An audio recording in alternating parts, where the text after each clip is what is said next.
Hello ladies and gentlemen, and welcome to another one of my videos.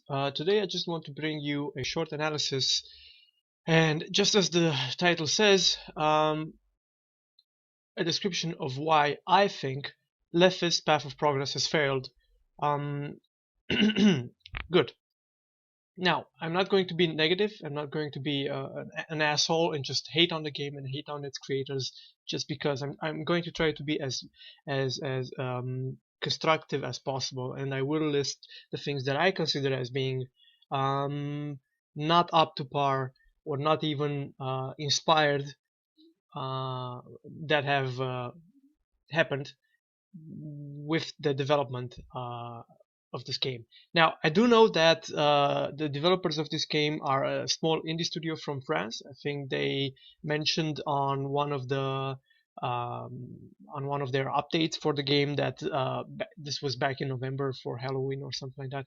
That already two of their members of their team have left them, and there were only four people left, so they couldn't keep promises like port the game to Mac and Linux, and um, any hard support won't be happening.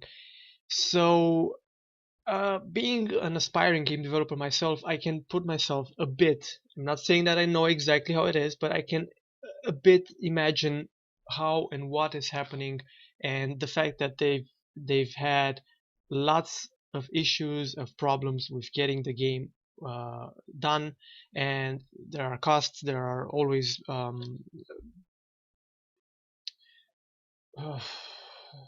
there are always big problems that arise during such huge projects because you start off making a game. This is especially true if you're just a beginner or if you've never made a game before.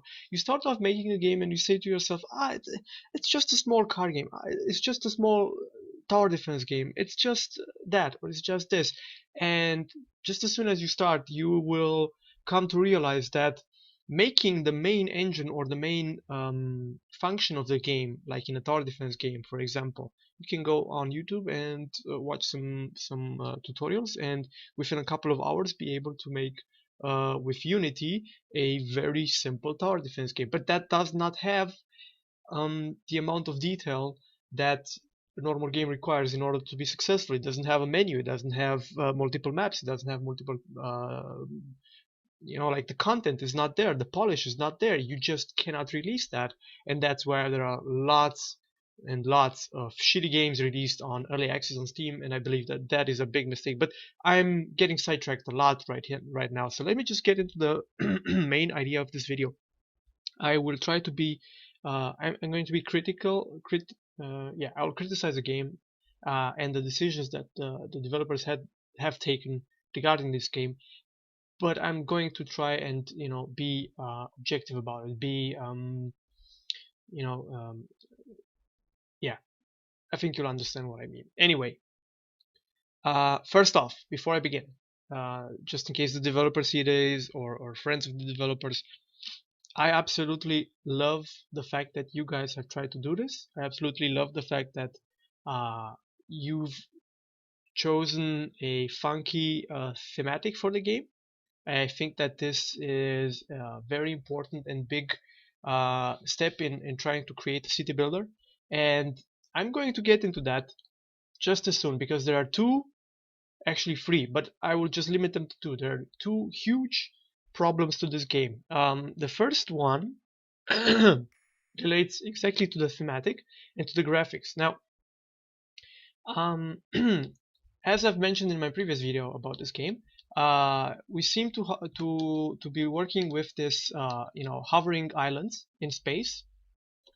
And at first it seems interesting and wow, this is new and nobody thought of this, or maybe they did think of this. Like games like Netstorm, if you've played it, a very old game, was done almost on the same principle. Then this was inspired, but it wasn't like as inspired as it could have been for a city builder. Now I don't know how the developers went about creating this game. I don't know if their goal was to make a game with this graphic and they didn't know what to do, and it just happened that one or some of them were big fans of the Caesar series, and they started from there. They just said, hey, I've got a great idea. It's lots of 2D sprite animations that we're very good at, and we can do those. Or if it's the other way around, and they started from the idea of making a city builder in the same genre or type as the Caesar series, and when they came to picking the thematic or the graphics, they just said, let's go with some cookie, steampunk space floating islands thing, and this is what they came up with. Yeah, so they made these floating islands, but they didn't use them, right? So these maps have water on them, and it doesn't make any sense. Let me just load one up so that you guys can see it. I think the M3 has already water on them, and these maps don't make a lot of sense because yeah, this has water. So what is the point of water? How is water not seeping out here through the cracks? Or there's no way that this rail right here is exactly um, exact covers it exactly so that it doesn't just um, float off, right? Yeah. So anyway, um, they've done these islands, but they didn't do anything with them, right? So you don't have any levels where it's not a 4x4 um, perfect square island. It's got some chasms, and you have to build bigger bridges so that you go over those chasms, or you have to use transportation system like balloons, because you already have balloons in the game. So you use these balloons as a transportation system to get over those chasms or over water. I mean, the possibilities were endless, but they just came up with the concept for the theme itself. And when it came to being a critical thinker and getting an engineer, they should have done this. They should have taken an engineer and put him in this world that they've created, and that engineer would have told them, wait, so you've got this wonderful technology of balloons and stuff, and you're not using it to cross over chasms or to build military units. And I'll get to the military part at the end of this video. Or this right here, there are balloons coming in for your trade, but people are coming from this little gate right here, which actually looks really funky. What is that? I mean, people are coming in and going away. Homeless person through these gates. Where are they going? What is this? It would have made much more sense to have like a immigration port, and people would come in by balloon or by zeppelin, I don't know, on each map. That would have made a lot more sense. So in a lot of way, all of these elements don't make a lot of logic or sense. And it's not like although we do have ghosts instead of criminals, which I don't understand. I mean, it's their choice, but in a lot of sense, they don't make a lot of in a lot of ways they don't make a lot of sense. The choices that they've made. Great. Other problems, other themes would have been better. Yeah, definitely. I mean, you could have went with Aztec and Mayan culture. You could have went with Wild West culture. You could have went with uh, robots in space in the future. You could have went with lots of thematics for a city builder that is based on the same mechanics and principles as games from the Caesar series. Now, another problem that I have, and I'm just going to be looking at it right now, is these are level 10 houses, the highest houses that you can have in the game, and we're on the third mission, and you can already build them. There are over 20 missions in this game, in the campaign at least, and there's no multiplayer or custom. I think there is some sandbox mode, but the whole game feels like sandbox mode, even in the campaign, right? So it's a bit uninspired as well when it comes to giving a challenge to the player. Um, but yeah, coming back to this, we're on mission 3, and we already have the highest houses that we can build. And if we go to level 4, we already have the highest rich people houses that you can build. Right over here, right? Level 5, that's it. There is no better place to live. That's it. Okay, good. So that's another issue that I'm having with the game. The fact that it's already it blows its load, so to say, very early on in the campaign, and that's why I'm saying that the game feels like sandbox, like a sandbox, regardless of which mission you're on or not, or if you're on missions or not, right?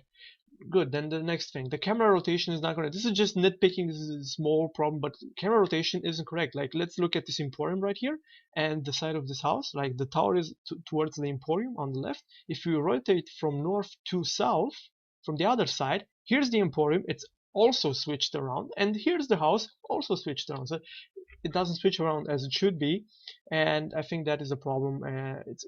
It should be easily fixable, but yeah, whatever.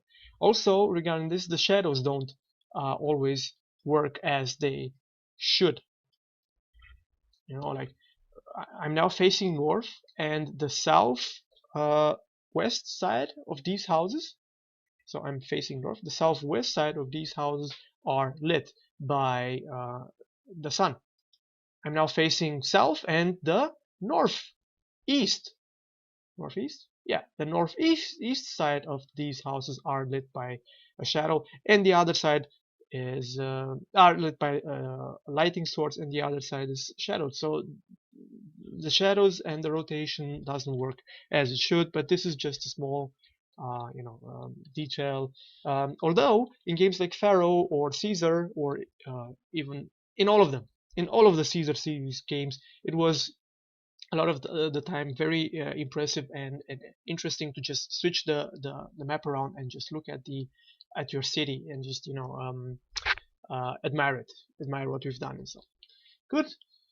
Let's go on because there are lots of points. Level design and them and theme are not working together. Yeah, just like I've said, there could have been more done to this. And then we're coming to the next idea regarding the level design. You cannot delete some trees and small rocks, which is annoying as hell. Like these small rocks, you cannot delete these. Seriously? These are not mountains. These are just small, very small rocks. And then some trees, like these ones. And you would say, well, some of them make a resource. Well, you should allow me to delete those trees that even make a resource, because it's just as it was in all of the other games in the series when it came to lumber. If you were a jackass and you deleted your forests, there would be no more lumber for you to harvest if you were allowed to harvest it during the mission, right? Then no terrain elevation. Yeah, it's always flat. There are no hills, no mountains, nothing. It's always a plain, which kind of makes sense given this choice for a world, so to say. It kind of makes sense, but it's still annoying, and this is actually a personal problem that I've had with the original games in the series, because they didn't allow you to build on or build properly with taking into consideration hills and hillsides and mountains. I personally think that it could have been done, and they never got around to it, and it saddens me that they didn't. But in games like Caesar 3, for example, where you needed water for your housing to evolve, and you needed housing for your industry to work, having large areas of mountains, of hills that were not buildable, not accessible, meant that you were quite limited on the maps, right? So that was a problem. Good. Next off, no terrain elevation. Yeah, let's go to the menu. These are the menus. I'm seeing lots of information here. Some of it is kind of weird. I don't know what these are. I haven't understood, and I don't know if they even do anything. Is this? What does this even do? Representatives. I haven't looked for it, to be honest. Uh, so, so this is the representative. Does that help me in any way? Oh, okay. So if you put a representative, the prices go down. Okay, interesting.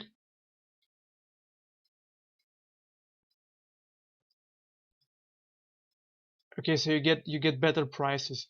This is an interesting mechanic, but it's kind of like governance, but it's just one click away. This is nothing short of Farmville. I'm sorry, but this is nothing short of Farmville. You just click once and Boom, you have the better prices. Again, they had very, very good ideas, or actually their heart was in the right place, but they needed to work more on it. Right. Oh, let me go back. Okay, so this I cannot click, which is annoying. I would have preferred it if I clicked here, that it would have went to the map and selected Richterberg, and it doesn't do that, which is a bit annoying. And then the resources, the same deal, right? You cannot click here, you cannot click here. This is just a spreadsheet um, that you cannot modify, right? So it's a bit weird. The services are also a bit hooky. This is like for the herbalist. There are 1 buildings, 29 from 90 houses have access to herbalists. It's perfect. I don't know if this is a problem with the game or whatever. Yeah, anyway, this could have been, it could have had a total right here, because sometimes you'll have a lot more than this, and you will need to make, like break out your calculator to see if you have enough steam or not. I'm guessing you'll see it in the game, but yeah. Anyway, these are just nitpicking problems. Let me get back to the main problems, some of the main problems. Good. Um, first off, no, it's not first off. Next in my list, the agriculture buildings, the farms are very uninspired. It's just This is just Farmville. This is exactly Farmville. There are 4 types of farms. Take it here, you put it on the brown spot, because on the green spot you can't have farms for some reason. I don't know why. I mean, green usually should mean that it's okay. And then there are seasons, and although you have the workers, or yeah, I could have the workers because I do have unemployment. It just set up there. Um, it doesn't start. Yeah, it doesn't start until the right time of the year. Uh, why? This is just weird. I mean, I don't see winter or something. Anyway, okay. Next, the houses and the buildings in general, and the choices for fonts, for architecture, and the roads also. The roads appear to be too thin, and the buildings are too tall, right? So in order for me to see what's going on here with these walkers, and these are, bear in mind, these are level 7 houses, these are not level 10 houses. In order for me to see there, I'd have to open here and do like this, and I'm not going to see the walkers because I have to select exactly the ones that I'm targeting, right? I will give them props for making these path specifications for the walker, like giving you a small um, showing you where the walkers should be going, and if the area is covered or not. That I will give them props for. But yeah, anyway,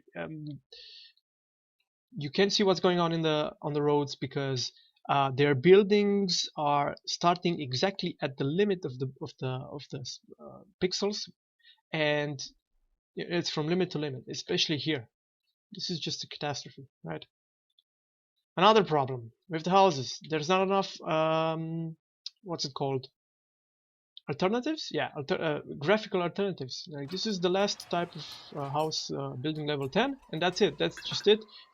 This, what you're seeing here, it's the same house, but just rotated around. So they haven't bothered making more types of houses, and this is especially annoying with the rich guy houses, because they don't look. I mean, this model is okay, but I would have preferred to have more, to see something, like. Also, why are they going for such tall models? I mean, I know that steampunk is set in the Victorian times, but maybe that's not the right times to consider with this type of game. Maybe, I have no idea. I mean, you guys should have looked at games that at city builders that use taller buildings like SimCity, or what's it called? I forget actually. Another city builder came out and is pretty good. People are in love with it. Anyway, you should have looked at how those guys solve the issue of having tall buildings obscure the vision behind them. Like make them semi-transparent or something. Yeah. That could have been one way of handling it. The other thing, yeah, I'm on level 4, and this is the level 5 mansion. Oh, I've said this, I've covered this. Yeah, anyway. Back to buildings. The colors. Okay, so for these buildings, it's okay. I mean, I love the fact that it's mainly two colors. It's blue and brown. That's okay. I cannot complain. For this, it's blue and is that some sort of teal? I don't know. It's turquoise. I have no idea. But these are okay. The houses are okay. Some of the buildings that go into the housing blocks are also okay from a color standpoint. But let's go to the industry. Wow, my eyes hurt, right? And so much work has been put into the details of these factories, but they didn't consider the fact that you will be mass making lots of factories because you need lots of them, sadly. And I say sadly because usually it shouldn't be like, oh, I still need 100 extra stuff from this year, so let's just put 2 more or 3 more factories down, and next year it's going to work. That's not inspired. Anyway, back to the idea of the graphics. The factory here has brown, gray, and a bit of blue. For example, this one has a light brown, orange, dark brown. Just overall, the amount of brown that you see here, because of these bricks, is you should have considered ways of limiting this. Okay.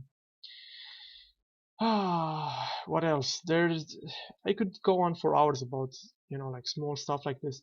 These are not the most important things, right? Because let me see if I've covered all of this. Yeah, I've covered all of this, and let me just take a break and say there are 2 main problems to this game. The first problem is that the graphics are both inspired and uninspired at the same time, right?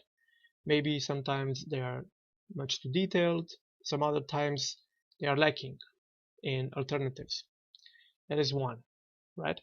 Also, the level and the gameplay mechanics are generally bland. This game feels like Farmville, and although its predecessors, when it came to just building the city, also kind of felt like this, there were alternatives. You have to imagine that the housing blocks in Pharaoh, in Emperor, and in Zeus used more complex ways of building themselves. Like you needed to put the bandstand on a intersection, on a road intersection in Pharaoh, and that required you to think in another way, right? There are more support buildings. There were lots of more support buildings that you needed in these games. And then in Zeus, they took the normal shops, like this shop right here, and they split it up into 3 sections, and you could choose for yourself what you were giving to that housing block in particular. And that was a good idea. And then they took that idea and the idea from Pharaoh, and they mixed it together in Emperor, and they made an even better idea for that. They made, like double shops with the bandstands and the musicians and the dancers and everything inside of it. There were lots of creative things going around, and small twists, small tweaks to the gameplay, to how you were supposed to think in order to realize your goals. And also, they didn't blow their load so fast. This is the 4th mission, and that's it. I have palaces. What? Are you crazy? Do you know how much time it took in Caesar 3 to get to the last types of houses?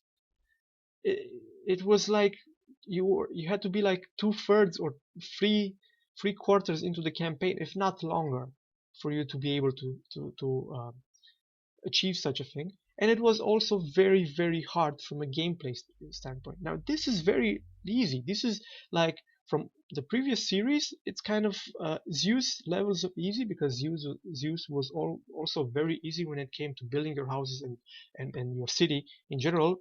But Zeus had mythical monsters, gods, temples, and colony missions, and combats, and lots of interesting stuff. besides the building. And Zeus was, in my opinion, although not a bad game, the worst of the series, right?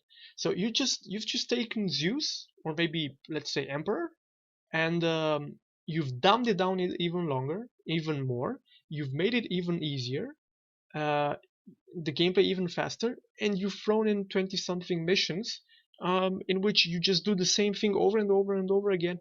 And already at mission 4, you've seen everything there is to see, maybe except for the monuments. No monuments yet, but yeah. Also, monuments are just 4 of them, and I think that they are also quite uninspired. They're just the regular temples that you build it and that's it. I think you get some bonuses, but I'm not going to get in that right now.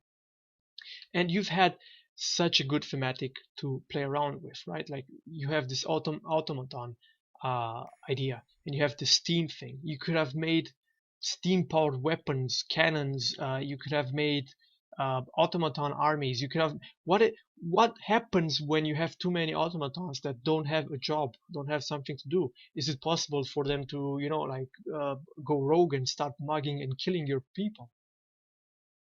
There are so many possibilities for you guys to make this game compelling, interesting, and to keep you on its toes. Maybe you envisioned all those things as well, and you said to yourself, we'll just implement them later as add-ons and we'll make some extra money off of it. But that sadly never happened.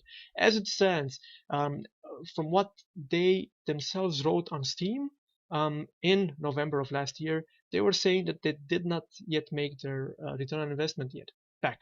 That was in November, and they were hoping that with the next sale they would achieve that. And I looked on Steam Spy, and I don't know how correct those data are from Steam Spy, but on Steam Spy it says that Lethis sold around 15,000 copies.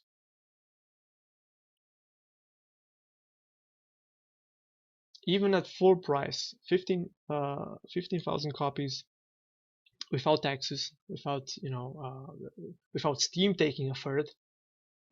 So you can imagine that they themselves, the developers, only got the equivalent of about 10,000 copies, and then they had to also pay taxes, right? For France, 6 people, that is not a lot of money if they are from France, but they're from Europe anyway. So they didn't really make that all that much money. So this game, I don't know if they launched it like this because they didn't have the money to go on longer, or if this was their whole vision for it. But this would have never worked because let me make a comparison. Let me make a metaphor. Um, you have normal cars and you have those, 50 kilometers per hour small thingies that you don't need a driver's license for. They're also cars. They are technically in the same group, and this is exactly what Lethis is compared to the Caesar series games. The Caesar series games are regular cars, right? You can They have lots of features. You can go everywhere with them. Sure, they cost more. Okay, in this case it doesn't apply, but you understand what I'm trying to say here. Lethis is not even on par with those games, and the diehard fans of the series wanted more. If you're going to make a Caesar game that is below Caesar 3, and Caesar 3 was released in 1990 something.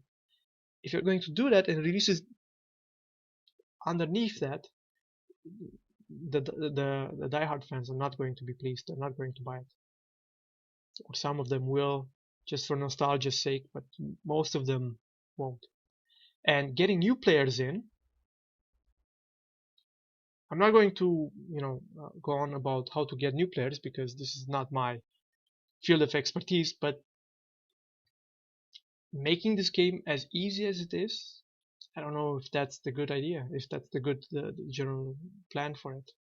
I mean, some people have a hard time understanding what the hell the walker mechanic is, right? When you have Total Biscuit make a video that gets over 300,000 views, in which he bashes your walker mechanics and says that they are broken by design, you have to have a good comeback. You have to, I don't know, you have to somehow ease people in.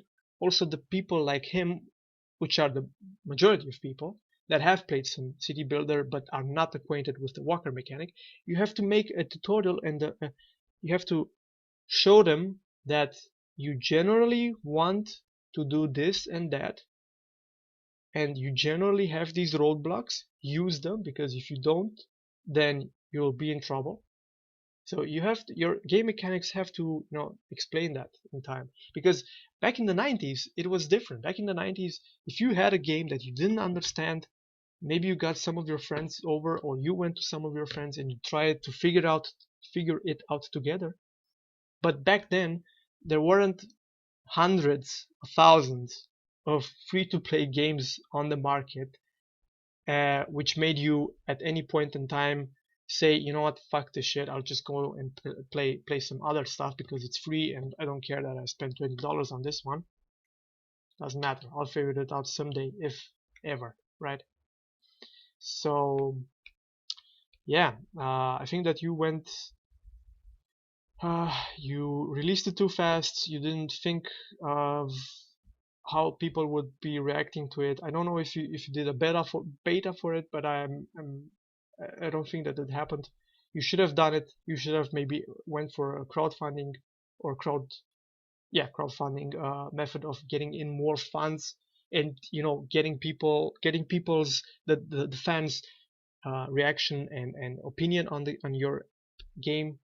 And then yeah, anyway, it doesn't matter. The big idea is that sadly you guys, I'm sure that you had your hearts in the best of places and you really wanted to make this good. I'm sure that this wasn't just a money grab on your part, and maybe all of you are huge fans of the other games in the series, but if you plan on releasing updates, or if you get funded to do new stuff, two things are for sure. You need to use the thematic better than you have at this moment, right? And then secondly, you absolutely need to put in military and combat, because it's a shame that it doesn't have it. And without military and combat, there's no real actual challenge to this game. And lastly, maybe this is like an optional thing that you could modify, is multiplayer. But multiplayer should have come after the other ones. But anyway, thank you for watching and listening. I've tried to keep this under 30 minutes, but I just couldn't. I'm sorry if I bored you, and I'm sorry if you guys have taken my criticisms too harsh, or have seen them as being too harsh. But I just love these games, and I would have loved to see another one in the series do good. So thank you for watching and listening, and hopefully I will see you guys next time.